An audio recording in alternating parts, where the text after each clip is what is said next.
I think this discussion shows the many ways in which the law, the Supreme Court at the pinnacle of that, affects the daily lives of all of us. From the air we breathe, the food we eat, whether you have a roof over your head and how much you pay for it, whether when you go to work you can have a workplace that is safe and free from discrimination on the basis of the color of your skin, your gender, who you love. So these are incredibly important issues, even when they involve kind of technical issues of arbitration, preemption, antitrust. And as Deepak said, I thought this was a great phrase, the court both participates in and facilitates these trends of pro-business environment at the expense of everyday working Americans. And one thing that the Constitutional Accountability Center has done is to say, well, let's actually look at that. Let's look at the way that that trend has occurred in the Supreme Court. And in doing that, we looked at the Chamber of Commerce, kind of the voice of business. The U.S. Chamber of Commerce, not your local Chamber of Commerce. There are in some ways some important differences in that distinction. And you look back at this memo that Lewis Powell, who was then a corporate attorney, soon to be on the Supreme Court, wrote to the U.S. Chamber of Commerce. This is in 1971. He notes this, what he calls neglected opportunity in the courts, saying, we've seen groups like the ACLU, he mentioned specifically the great work of groups like LDF, using the courts to pursue justice for their constituents and, frankly, for our country overall.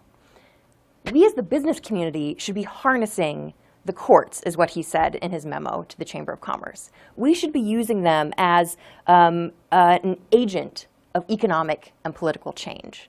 And in pointing out this neglected opportunity, he urges the Chamber of Commerce to come up with this strategy to get the courts to be more pro-business and put the interests of business at the top. So CAC looked at how successful that attempt was. And we've done studies going back to the Berger Court, looking up to the Roberts Court. We have some here in the room, and for those of you at home, you can find it at our website, theusconstitution.org. I'm at the end, so I brought little charts. You got to jazz it up at the end of the panel. And what we saw is a vast increase in support for the big business viewpoint on the Supreme Court. You go back to the Berger Court, this is starting in 1981, you have about an even split, frankly, with the chamber only winning 43% of the time. You look now in the Roberts Court, which is the most pro-business court of the modern era, and the Chamber of Commerce wins 69% of the time. That's a rapid change in the business dominance of the Supreme Court. And another thing that I think is important to note, it's not just that they're winning, it's the way that they're winning. There is this sharp ideological divide that you didn't see back when you were in the Berger Court. You had your more liberal justice and your more conservative justice voting for big business about the same amount of time. But now we have the most pro-business justice, Justice Alito, voting for the chamber 74% of the time. The justice who votes for the chamber the least amount of times, Justice Ginsburg, 44% of the time. That is a vast ideological divide on whether you're pro-business or not. And what I think is important, and one of the things that has been brought out by this discussion, which I think is great, it's not that it's results-oriented necessarily. Obviously, we have to do that a little bit to get the numbers, but it's the way in which business is winning. There are certainly some cases where the business side of the argument should win. We're not saying that should never happen. But it's the problem that the Roberts Court seems to bend over backwards to accommodate the interests of big business at the expense of the little guy.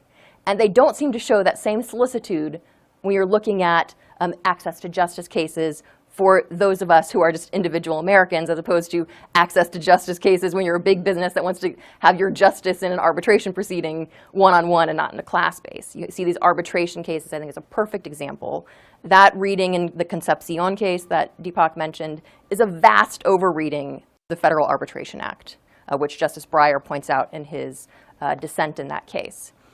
So when we look at Judge Gorsuch's record, obviously it's a very important question of whether he will further entrench that ability of the Supreme Court to bend over backwards to accommodate big business, or whether he will apply the law fairly for all people, no matter how much money you have in your bank account, whether you sit in the corner office or not.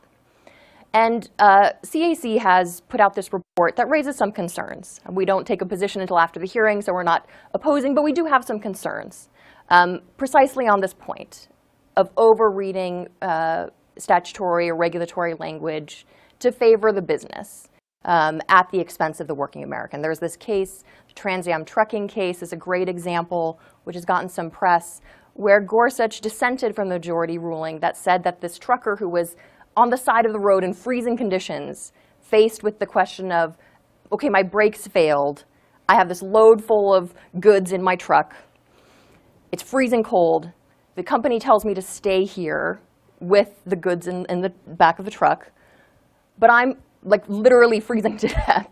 I can't operate my truck safely, so he detaches and drives the cab of the truck to safety and to warmth. He was fired.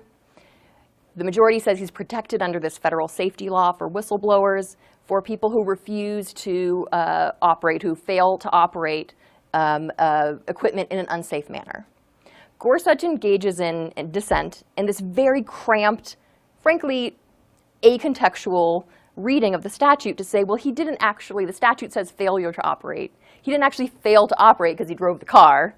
He just refused to operate in the unsafe manner that his employer directed him to do. So he wouldn't give that worker protection under the law.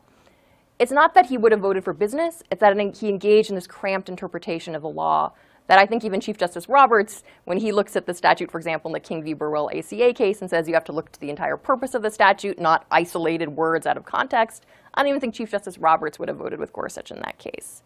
So going into the hearings for Judge Gorsuch, we have concerns that I think he has a burden to show that he will be truly independent of big business interests. Obviously, there are concerns about judicial independence overall, particularly given the context in which Trump nominated him, with all of these litmus tests about Roe versus Wade and religious liberty, whether he will take each case as it comes, look at the facts, look at the law, be the independent check that the Constitution and the American people demand that our justices on the Supreme Court mean. So I'm delighted that Senator Klobuchar is committed to asking these questions of him. I hope that we will get robust and clarifying answers from the nominee. And the American people really should be watching this just as closely on these issues as they do on some of these high-profile issues that all of us care deeply about, like marriage equality cases coming from the past couple terms, the abortion cases, Affordable Care Act, voting cases. These are important. These pocketbook issue cases are incredibly important. We should be watching the hearings for Judge Gorsuch for those issues as well. Yeah, I think that's a great point that, life is going on even while these other things are happening that distract us, and I shouldn't even say distract, that rightfully take up our attention every day. But the Supreme Court is continuing to operate, even though they only have 8 justices. They are still hearing cases, and there's an important case this term that has to do with the ability of the city of Miami in that particular case, but localities in general, to hold big banks, Wells Fargo, Bank of America, accountable when they engage in racially discriminatory, predatory mortgage lending practices that really have targeted and, in many cases, eviscerated communities of color. And this is an important access to justice case, an important case about whether the Supreme Court is willing to hold accountable big corporations when they engage in wrongdoing. I agree with you that litmus tests are problematic. I think that that's part of the reason why Gorsuch goes into this hearing with such a high burden. We do normally have what kind of ends up being a little bit of theater where the senators ask questions, the nominees basically give no answer. But it is problematic that you've had such a clear application of litmus tests in this case. Donald Trump said a lot of things in a lot of different ways on the campaign trail, but one thing he was extremely consistent on was his language about litmus tests, in particular the willingness to overturn Roe versus Wade. And while you certainly want a nominee who's going to come out and say, I can't, I will take each case as it comes, et cetera, when you have someone who has promised to people who, in many cases, had the Supreme Court as one of their most important reasons to vote for Donald Trump, has promised to them, I'm going to get someone who will automatically overturn Roe versus Wade, then you naturally have the question of, did you make that promise? Did someone on your behalf guarantee that you will vote in a certain way in this particular case? And now a lot of people have said Judge Gorsuch is, not that kind of person. He's an independent judge. Well, we need that to be proven, I think, perhaps even more than in the normal course of things in this particular hearing because of these express litmus tests. And I think it's wrong on either side of the ideological spectrum, whether liberal or conservative, to have a nominee basically guarantee a vote in return for getting his or her name put forward. So I think that Todd's point brings up a really important lens through which to look at Gorsuch's record and nomination. He claims to be an originalist. I'm going to say right here, as a progressive, let me tell you, there's nothing about originalism, despite what conservatives will tell you, that necessitates conservatism. The problem that we have with a lot of conservative originalists is that they think the Constitution ended with the Second Amendment, or maybe the 10th Amendment. But when you are an originalist with respect to the whole Constitution, the way that we the people have amended it over time to remove the stain of slavery, to write into the Constitution equal protection for all persons, to ensure that the poll tax was eradicated so that your ability to be a citizen did not depend on your ability to pay when you came to the ballot box. When we look at the Constitution has been amended over time to be more equal, more just, more inclusive, more free, that does not lead to conservative results. It leads, in fact, to progressive results. And so what causes concern when you look at some of these cases like employment discrimination cases, and you see Gorsuch's originalism coming through in perhaps some of these more conservative cases, but not this ringing endorsement of text and history on equality for all people of all colors, of all gender, that raises a question mark. And I think that it's putting together the results with the methodology, with the philosophy, and that's something that really does need to be explored at the hearing.